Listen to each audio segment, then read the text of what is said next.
ചുമ്മാ വരട്ടാൻ വേണ്ടി ചെയ്യുന്നല്ലേ വിനിത. ഇത് കണ്ടിട്ട് ആര് വരളുന്നു? ആ വെടിയുണ്ട് എന്റെ നേർക്കല്ലേ വരുന്നത്. ഈ വിജയൻ സ്ഥിരമായിട്ട് റിയാസിനെ മാത്രം കാണുമ്പോഴാണ് യുവജന നേതാക്കന്മാരോട് ഇത്ര പുച്ഛമുണ്ടാകുന്നത്.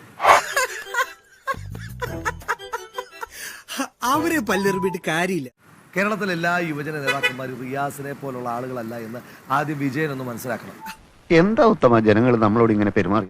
ഒരു വണ്ടിമേല് ഒരു 2-3 മണിക്കൂർ ഇങ്ങനെ കിടന്ന് കറക്കിയാൽ ഈ കോൺഗ്രസിന്റെ യുവജന നേതാക്കന്മാര് പേടിച്ചെന്റെ വീട്ടിൽ പോകുന്നതാണോ ഇയാൾ വിചാരിച്ചിരിക്കുന്നത്? വെറുതെയാ. എന്താ അവൻ ഇങ്ങനെയൊക്കെ പറയുന്നത്? എന്നോടുള്ള അസൂയ.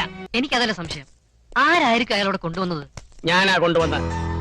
നീ ഇവിടെ കിടന്ന് ഇത്രയും കാലം വലസിയില്ലേ? നോക്കിക്കോ, ഞാനും പപ്പേട്ടനും കൂടി നിന്നെയൊക്കെ ഇവിടുന്ന് തല്ലി ഇറക്കും. അതൊക്കെ ഇയാളുടെ തെറ്റിദ്ധാരണയാണ്. അങ്ങനെയൊന്നും പേടിക്കാനും വരലാനും ഉദ്ദേശിച്ചിട്ടല്ല ഞങ്ങൾ സമരം ചെയ്യുന്നത്. ഇത്രാം തീയതി തന്നെ വീട്ടിൽ തിരിച്ചെത്തിയേക്കാമെന്ന് വീട്ടുകാർക്ക് വാക്ക് കൊടുത്തിട്ടൊന്നുമല്ല ഈ പണിക്ക് ഇറങ്ങിയിരിക്കുന്നത്. ഒരു 3-ാം കട ഗുണ്ടയുടെ ചായയും പന്നിയുടെ രൂപമുള്ള അവൻ എന്റെ കൈ കിട്ടി ചവിട്ടിരിച്ച് ചമ്മന്തിയൊക്കെ അതല്ല, മറിച്ചൊരു എക്സ്ട്രീമും എക്സ്റ്റന്റുമാണ് വിജയൻ ഉദ്ദേശിക്കുന്നതെങ്കിൽ അതിനകത്തൊന്നും പോകാൻ ഞങ്ങൾക്കൊരു മടിയില്ല. അത് വെറുതെ പറയുന്നതല്ല, ഞങ്ങൾ നന്നായി തെളിയിച്ചിട്ടുള്ള ആളുകളാണ്. അങ്ങനെയൊന്നും പേടിപ്പിക്കാനായിട്ട് വിജയൻ നിൽക്കണ്ട. അങ്ങനെയൊന്നും പേടിക്കുന്ന ആളുകളുമല്ല. വേറൊന്നില്ലേ പറയാൻ? ഒന്നുമില്ല.